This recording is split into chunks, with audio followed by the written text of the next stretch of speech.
What's going on, everyone? It's Ben from Y0 from Zero, back with another retro Yu-Gi-Oh video, and in this video I'm going to be going over some more new cards. Now, if you missed my last video, I was going over all the cards in Ancient Sanctuary, and I was initially just going to call Ancient Sanctuary Chaos at that point where Ancient Sanctuary came out. But some users in my Discord pointing out that we should actually have Ancient Sanctuary Chaos take place when Battle City Amsterdam actually took place, because that was the major event that Ancient Sanctuary Chaos was held in. So that's what we're going to do, and because we're doing that, we actually have some interesting new cards to talk about, because these cards were released in promos, tins, etc. And so they were running around in Battle City Amsterdam, and thus will be running around in this upcoming format. Now, I don't think many of these caused major changes in Ancient Sanctuary Chaos. I think there are two cards that really might change some things, but even then I don't think they're really that big of a deal, especially because some of the new decks that arise when you introduce the cards from Ancient Sanctuary kind of just blow these out of the water. But I'll just talk about them as well as all the other cards here, just for completeness sake. Now, if you enjoy this sort of content, be sure to subscribe to the channel for more pack breakdowns like this, and also more gameplay videos. I will be releasing some gameplay videos for AST Chaos Format very soon.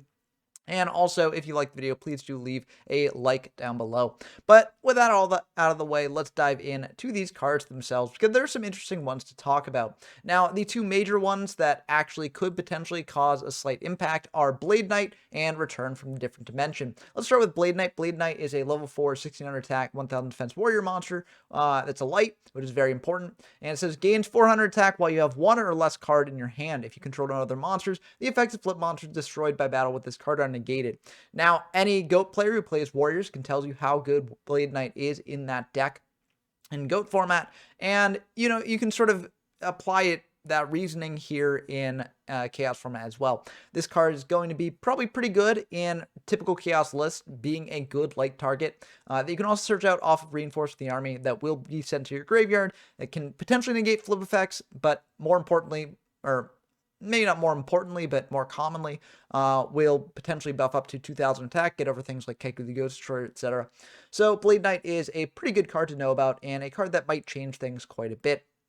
But next up, we've got Return from the Different Dimension. This is a trap card that says pay half your life points, special summon as many of your banished monsters as possible. During the end phase, banish all monsters that were special summoned by this effect. Now, in later formats, Return from the Different Dimension would go on to basically define those formats because it's a very, very powerful combo card that can just deal a ton of damage out of nowhere. I mean, there are a variety of formats with this, like Dad Return, Chaos Return, etc., where this is the centerpiece of many, many strategies. Now, I don't think this will be really the best card in Chaos format, or this version of Chaos format, because Dimension Fusion exists, and Dimension Fusion is a much quicker tool than Return from the Different Dimension. And oftentimes, like, if you're playing a deck that does want to bring back all of its banished monsters, you do just want the normal spell to do it instead. It can also be brought back off Dark Magician of Chaos as well, whereas Return from the Different Dimension is a lot harder to sort of like cheat out. So I think that, Return from the Different Dimension, while being a cool card, won't necessarily see as much play in this format as you might expect, but it is still good to know about, and I'm sure that people will be experimenting with it quite a bit.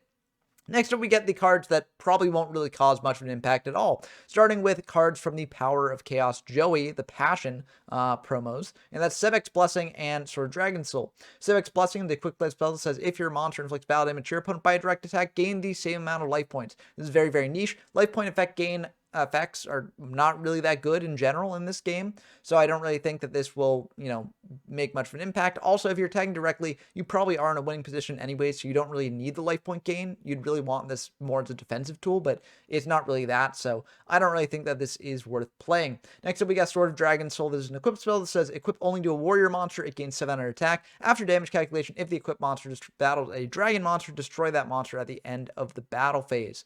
So this is interesting. It's anti-dragon tech, and KS Ember Dragon is a dragon. That's something. Also, the 700 attack boost isn't bad, but it's just a little bit too specific. Only applying to warrior monsters is kind of rough.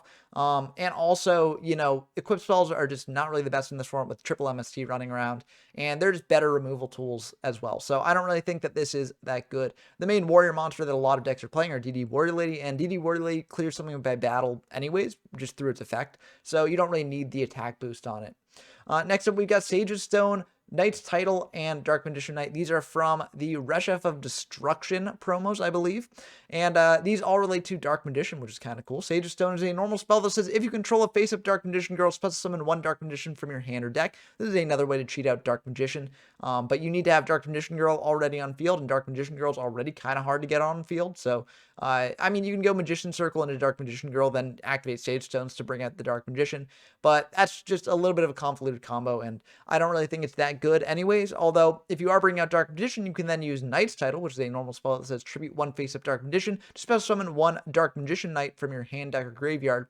And Dark Magician Knight is a pretty decent monster. 2500 attack, 2100 defense. It says cannot be normal summoned or set, must be special summoned with Knight's Title. It cannot be special summoned by other ways. When this card is special summoned, target one card on the field and destroy that target.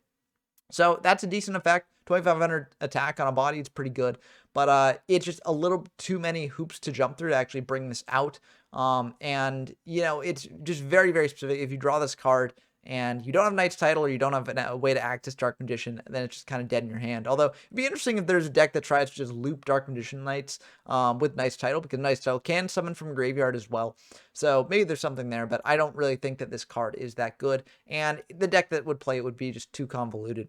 Next up, we've got the Sphinxes, Andro Sphinx, Sphinx Talea, and Thanen the Great Sphinx. These were all from the exclusive pack, which tied into the movie that was going around at the time. And these are all very powerful boss monsters that can be brought out off of Pyramid of Light. We'll get to Pyramid of Light in a second. It's just a continuous trap, basically. But let's start with Andro Sphinx and Sphinx Talea.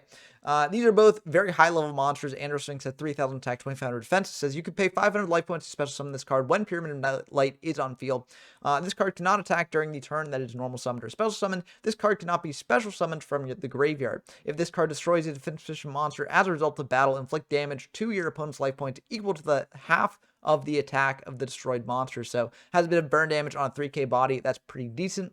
Sphinx Talea is very similar. 2500 attack, 3000 defense. You can pay 500 life points. Special summon this card when Pyramid of Light is on field. And this card cannot attack during the turn that is normal summon or special summon. This card cannot be special summoned from the graveyard. If this card destroys a defense position monster as a result of battle, inflict damage to your opponent's life points equal to half the defense of the destroyed monster. So both these monsters do very, very similar things. I think their effects when they destroy a defense position monster are the same, basically, except one applying to attack and one applying to defense. And their attack and defense stats are good enough to, you know, make it so that they'll probably get over whatever they want to hit over. They also have like sort of a Toon World style condition where they need a continuous card on field to bring out, and they can't attack the turn that the normal or special summoned. So that's kind of neat as well. But then these two can actually build up into Thanen the Great Sphinx. Thanen the Great Sphinx is a beast monster with 3500 attack, 3000 defense. It says this card cannot be normal summoned or set. This card cannot be special summoned except by paying 500 life points when both Andro Sphinx and Sphinx Talea on your side of the field are destroyed at the same time. Then you can special summon this monster from your hand or deck. When this card is special summoned successfully, pay 500 life points to increase the attack of this card by 3000 points until the end phase. So 6500 attack on a monster is pretty beefy, and that could get in for a ton of damage. Also, you might be wondering, well, how do I actually get rid of both Andro and Sphinx Talea at the same time? Do I need to just use Dark Hole on that? And the way you generally do this is actually using Pyramid of Light. Pyramid of Light is a continuous trap that says if this face-up card is removed from your side of the field, destroy Andro Sphinx and Sphinx Talea on your side of the field and banish them. So basically the idea is that like you activate Pyramid of Light, bring out Andro Sphinx and Sphinx Talea, and then you use like MST or Heavy Storm or something like that to destroy Pyramid of Light and then get out the Thanen the Great Sphinx here.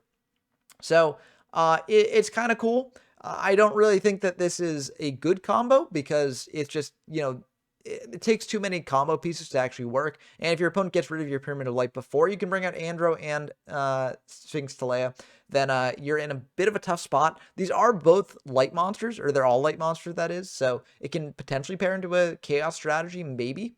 But I think it's just a little bit too bricky to actually be good. Next up, we got Familiar Knight. This is a level 3 warrior, 1200 attack, 1400 defense. It says when this card is destroyed by battle and sent to the graveyard, each player can special summon one level 4 monster from their hand. Level 4 exactly, so you can't bring out something like Sangan or another Familiar Knight off of this.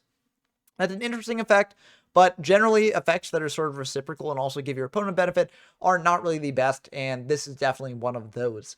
Next up, we've got Peyton the Dark Clown. Peyton is a level 3 spellcaster, 500 attack, 1200 defense. It says when this card is sent to the graveyard, you can banish this card from your graveyard, special summon one Peyton the Dark Clown from your hand or deck. Now, this is a card that's seen play at various points in the game's history. Not necessarily in the most meta capacity, but it is an interesting card that people have tried to experiment with multiple times. Unfortunately, in a format with CED and BLS running around and just such an aggressive pace of play, I don't really think this card will be able to, justify having a deck spot for it. So I don't really think that this is that good here, but it likely will see play in the future.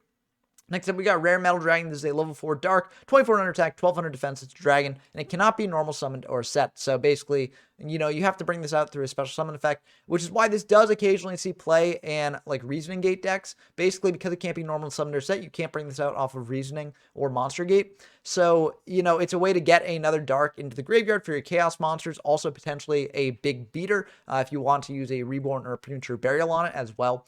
So it's good for those reasons. In those decks, potentially, I don't really think that it will maybe see play in those decks as much because it's another brick, and those decks I think can just be a lot leaner and a lot more consistent without playing this card. I've actually been experimenting myself with a Reasoning Gate deck in AST format, and I think it will be like pretty cool, and I don't really think it needs Rare Metal Dragon, but I can definitely see people trying it out in those sorts of decks. Next up, we've got Inferno Tempest. This is a quick play spell that says when you take 3,000 or more battle damage from one attack, you can activate this card, banish all monsters in each player's deck and graveyard from play. Very interesting condition to actually pull off, and if you do pull it off, it could potentially lead to winning the game if your opponent is just playing a bunch of monsters and then they deck out. That being said, I don't really think it's that good. The condition takes a lot to actually pull off. One way you can do it is if you give your opponent a lava golem and then have a 0 attack monster attack into it. That's one way to do it. Actually, you need... Okay, yeah, it is just from one attack. So the monster your opponent controls doesn't necessarily have to be the one attacking. So you can trigger it that way. However, I don't really think it's that good, and I think that there will be some decks that are playing main deck Dimension Fusion in them. And when you're playing Dimension Fusion, you can just then wait until you draw it and then activate Dimension Fusion, bring out an entire board of monsters and attack in for lethal. Now, you could potentially do the same thing with Inferno Tempest here. You could also use Return from the Different Dimension with it as well. But I don't really think that this card is that good. And it's just too many hoops to jump through for its effect, and its win condition is already pretty niche. Next up, we've got a card that is actually like relatively useless in this format. It is a light monster, so technically there is something you can do with like discarding it. But that is Blue Eyes Shining Dragon. Blue Eyes Shining Dragon is a light dragon, 3,000 attack, 2,500 defense. Says cannot be normal summoned or set. Must be special summoned from your hand by triggering one Blue Eyes Ultimate Dragon. Gains 300 attack for each dragon monster in your graveyard. When a card or effect is activated that targets this card, quick effect, you can negate that effect. So that's a pretty decent effect. However, Blue Eyes Ultimate Dragon is not legal in the TCG at this point in the game's history. So you can't actually bring this card out.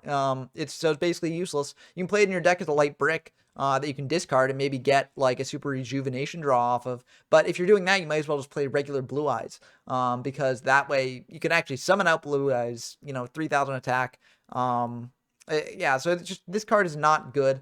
It is something that I'm sure people will... Well, I don't even know if people will try it out because you just can't bring this out at all. So, yeah, I think this card is really, really bad. Next up, we get Sorcerer of Dark Magic. It says, cannot be normal summoned or set. Must be special summoned from your hand by attributing 2 level 6 or higher spellcaster type monsters. Cannot be special summoned by other ways. During either player's turn, when a trap card is activated, you can negate the activation. If you do destroy it, this card must be face up on the field to activate and to resolve this effect.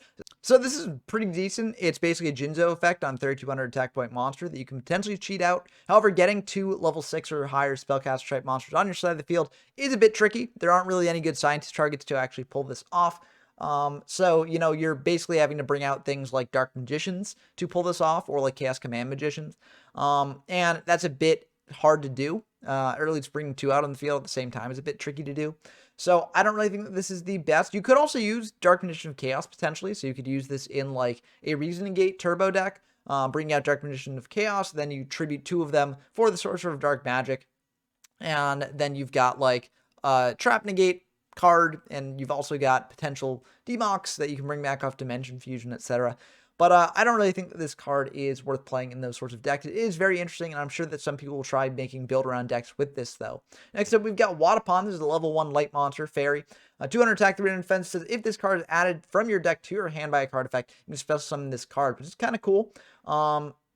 So, you know, there's not really many good ways to trigger this, but you can use things like Pot of Greed, I believe. You can use things like Card Destruction, I believe, because I think that drawing this, like through a draw effect, will actually do that. Sangan or Wish of the Black Forest can actually also bring this out too. But in general, it's like this card is not really worth playing because just having an extra monster on field doesn't really do much in this format. So it is interesting though, but it probably won't really see any play. Next up, we get Pyramid of Light, which I talked about earlier. But moving on to the Collector's Tins promos. We've got Command Knight, which is a level 4 Fire Warrior, 1200 attack, 1900 defense. Says all warrior monsters you control gain 400 attack. If you control another monster, monsters your opponent controls cannot target this card for attack, which means that you can potentially set up a lock with this and another Command Knight. Also, the buffs do stack. So that means that, you know, if you have multiple Command Knights, you'll be able to get up 800 attack boost or a 1200 attack boost. So, you know, this card is pretty decent in that way as well. However, you know, I think that a warrior deck has better things to do than to buff its own attacks. And I don't think this card is that good because it is a fire, so can't contribute to a chaos typing. It can be like a potential wall that also sides as a buff, but there are just too many removal tactics to actually play this card, and I think it's not really the best for that reason. Next up, we've got Obnoxious Celtic Guard. This is a level 4 Earth monster, 1400 attack, 1200 defense. Cannot be destroyed by battle with a monster that has 1900 or more attack, which can be pretty decent at helping you like survive for a little bit longer if you set this card, and all your opponent has are like monsters with 1900 or more attack. Then this card can survive for quite a bit. However, people are playing things like Keku the Ghost Destroyer, DD Warrior Lady, etc. So likely they will have a monster that can get in over this card and actually manage to get rid of it. So it's not really the best for that reason. Next up, we got Swift Guy, the Fierce Knight, a very interesting warrior, level 7, dark, 2300 attack, 2100 defense. So this card, if this card is the only card in your hand, you can normal summon this card without tributing. So, you know, you could potentially just have a free big beater if you want to bring it out that way. However, you do have to use up all the resources in your hand or at least commit them to field to actually pull this off. And that's not necessarily the best thing in the world. And just for having a 2300 beater that doesn't do anything else, I feel like there are better things that you could probably do here. And also, like, it can be a brick in your hand if you actually can't pull off its condition. So I don't really think this card is the best. Next up, we got Total Defense Shogun. This is a level 6 dark, 1550 attack point monster, 2500 defense warrior. This card is changed to defense position when it is normal summoned or flip summoned successfully. This card can attack while it is in defense position. If this card attacks while in defense position, apply the attack of this card for damage calculation. So a very, very neat effect. It can both get offensive while also protecting itself from things like Mirror Force and just monsters with bigger attacks. So that's kind of cool. However, 1550 attack is not really anything to be proud of, and this card probably won't really get over much in this format. And for being a level 6, you know, it's not really the best level 6 because you want to actually have a monster like Jinzo, Blowback Dragons, Zaborg, like things like that actually get value on the field if you're actually tributing one of your own monsters to bring it out. And unfortunately, this card does not meet those requirements. Lastly, for this sort of hodgepodge of promo cards, we've got Insect Queen. This is a level 7 insect monster, Earth, that has 2200 attack, 2400 defense, and gains 200 attack for each insect monster on the field. Cannot declare an attack unless you tribute one monster. Once per turn during your end phase, not just yours. If this card destroyed an opponent's monster by battle this turn, you get to special summon one insect monster token in attack position. So basically the idea behind this card is you're attacking constantly, getting tokens on your side of the field to buff up its attack, and also you contribute them for to enable it to attack in. You can also potentially turn your opponent's monsters into insect for things like DNA surgery and things like that. So this is kind of like an iconic anime boss monster. However, like a lot of other iconic anime boss monsters, it unfortunately is not quite good in the card game itself. It just requires too much to bring out and too much to actually sustain and make good. So I don't really think this card will see much play, although I do think that people will probably experiment with it quite a bit. But that's going to do it for the additional promos that will be in the AST Chaos format. Now, as I've said throughout this, I think the only two that will really see much play are Blade Knight and Return from the Different Dimension. But even these, I feel like won't really make the biggest impact. Blade Knight will definitely be a good light target for Chaos decks, so that is important to know about at least.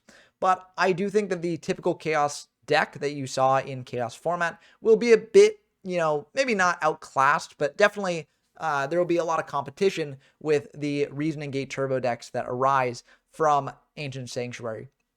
But, you know, I'm always happy to be proven wrong about these sort of predictions, and it'll be cool to actually see if that does change. So let me know down in the comments below what you think the impact of these cards will be, and also whether you think that, you know, the cards will be a bit better than I'm expecting them to be. I look forward to covering these cards in this format in the future as well. I probably won't spend too much time on this format as a whole, but I will be spending a decent bit just to show off the decks in it. So hopefully you all enjoy that as always. If you want to play games in any of the formats that I feature on this channel, then we do have a link to this Discord in the description down below. It's a great place to find games in any of these formats. Also, if you want to support me directly, I do have a Patreon, which is also linked in the description as well. So I hope you enjoyed this video as always, and until next time, I've been Ben from From Zero, and I'm signing off.